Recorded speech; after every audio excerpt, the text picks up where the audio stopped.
पूर्व देखना है।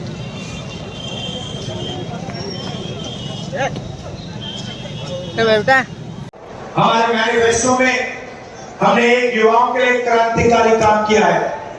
योजना का नाम पहली नौकरी पक्की।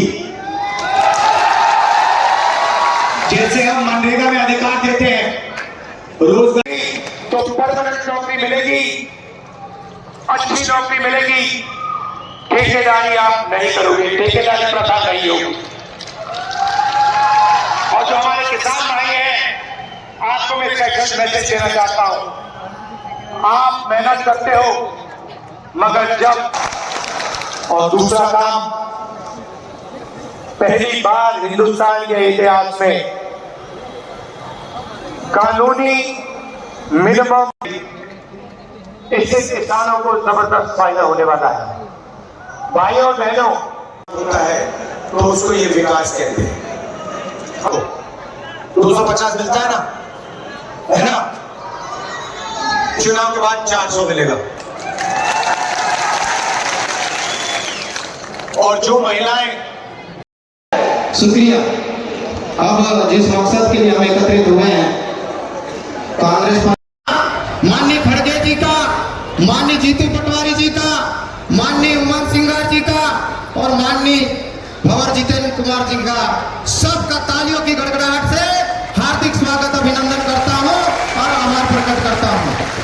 साथियों, जैसा कि आप सब लोगों को जानकारी है कि मेरा जीवन पूरा संघर्ष से गुजरा है। मेरे घर में नमक मिर्च नहीं मिलता था, मुझे खाने को नहीं मिलता था। वहां से मैंने कांग्रेस पार्टी के बदौलत सरकारी स्कूल में पढ़ाई की, सरकारी छात्रावास में पढ़ाई की और पढ़ाई करने के साथ ही संघर्ष मेरा जारी रहा। विद्यार्थियों के मुद्दों को लेकर मैं यहाँ लड़ा। मैं भारतीय राष्ट्रीय कांग्रेस पार्टी की बदौलत इस देश में जो संविधान में आरक्षण की व्यवस्था की गई है, ST, SC, OBC की, उन लोगों को प्रतिनिधित्व करने का अवसर मिला और मुझ गरीब को भी प्रशासनिक अधिकारी बनने का अवसर मिला। प्रशासनिक अधिकारी रहते हुए मैंने कर्मचारियों के अधिकारों के लिए संघर्ष किया और जन संगठनों से जुड़ के भारत देश के कोने कोने में घूम के आम जनता के मुद्दों को समझने का प्रयास किया। जब इस देश में कोरोना जैसी महामारी आई, मजदूर परेशान थे, किसान परेशान थे, ऐसी स्थिति में मुझे मन को विचलित हो रहा था मैं। और तब माननीय राहुल गांधी जी देश में जन की आवाज उठाने के लिए भारत जोड़ो यात्रा का प्रारंभ किया, कन्याकुमारी से कश्मीर तक, और देश में घूम घूम के जनता को देखा कि न्याय नहीं मिल रहा है। ऐसी सिचुएशन में आपने फिर से भारत जोड़ो न्याय यात्रा का प्रारंभ किया। इस दरमियान मैंने कांग्रेस पार्टी को ज्वाइन किया। क्यों?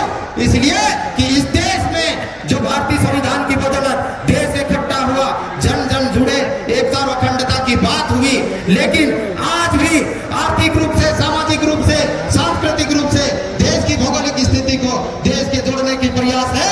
ऐसी सिचुएशन में माननीय राहुल गांधी जी देश को जोड़ने का प्रयास कर रहे हैं। मैं उनके हाथों को मजबूत करने के लिए, कांग्रेस पार्टी को मजबूत करने के लिए एक सिपाही के रूप में, कार्यकर्ता के रूप में आपके बीच में उपस्थित हुआ हूं। मैं हाथ जोड़ के विनती करता हूं, मैं